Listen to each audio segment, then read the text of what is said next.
День скорби и солидарности в борьбе с терроризмом – это еще один повод вспомнить тех, кто умер от рук бандитов. В ночь на 22 июня 2004 года преступная группировка захватила Назрановский пост ДПС и прилегающий участок дороги, что позволило боевикам беспрепятственно передвигаться там и убивать сотрудников полиции, проезжающих по этому маршруту.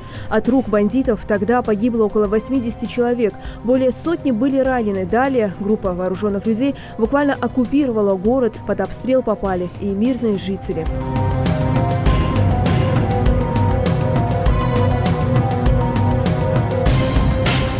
Через несколько лет после тех трагических событий на скамье подсудимых оказались 11 участников нападения на Назрань. Большинство получили сроки от 11 до 15 лет, а их сообщник Ильяс Ганиев проведет остаток жизни в колонии строгого режима. Все преступники не остались безнаказанными. В 2006 году Шамиль Басаев, банда которого и расстреливала всех на своем пути, планируя еще один теракт, и направлялся в Назрань.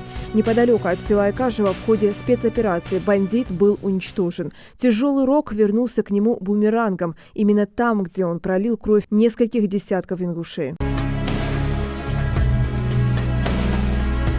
От рук бандитов в Ингушетии погиб исполняющий обязанности министра внутренних дел Ингушетии Абубакар Кастоев. У него остались жена и 5 детей. 15 пуль лишили жизни полковника ФСБ Алихана Калиматова, обстрелянного неизвестными. Дома его ждали супруга и сын. По дороге на работу были обстреляны секретарь Совбеза Ингушетии Ахмед Катиев и его водитель. Оба погибли. Все эти люди удостоены звания Герой Российской Федерации.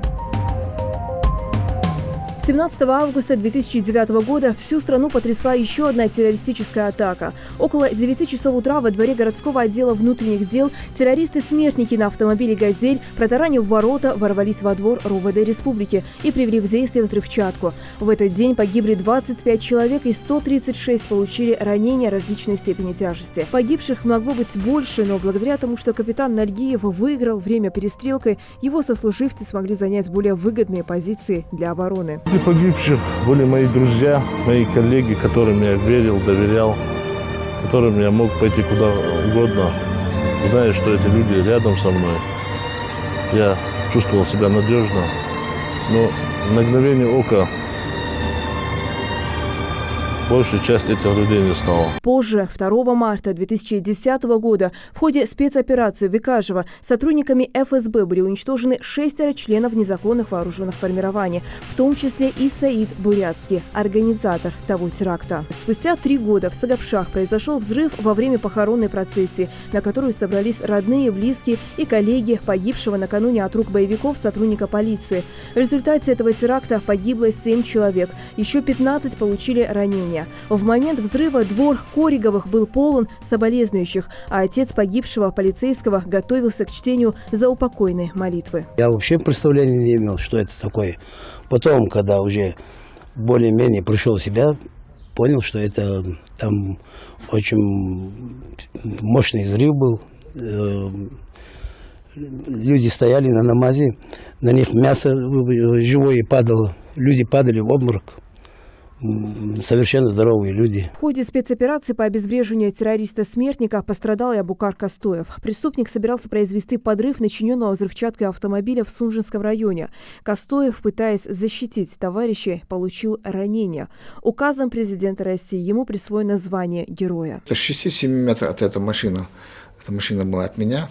Я его потребовал, чтобы он вышел. Он не стал, конечно, уходить из машины. И произвел подрыв автомашины, сидя за рулем. Основная волна пошла не в то направление, где мы находились, а в другую сторону. Если бы она пошла в нашу сторону, то, наверное, нечего было нас собрать вместе с автомашинами. Спустя годы терроризм в Ингушетии удалось победить. Регион обрел новый облик, стал спокойным, безопасным и развивающимся субъектом России. Построены более сотни социально значимых объектов – спортивные, образовательные, культурные. В субъект Российской Федерации, который считался небезопасным, начали приезжать туристы. Только в прошлом году Ингушетию посетили больше 100 тысяч отдыхающих. Хава Султыгова, Ирина Цичуева. Новости 24.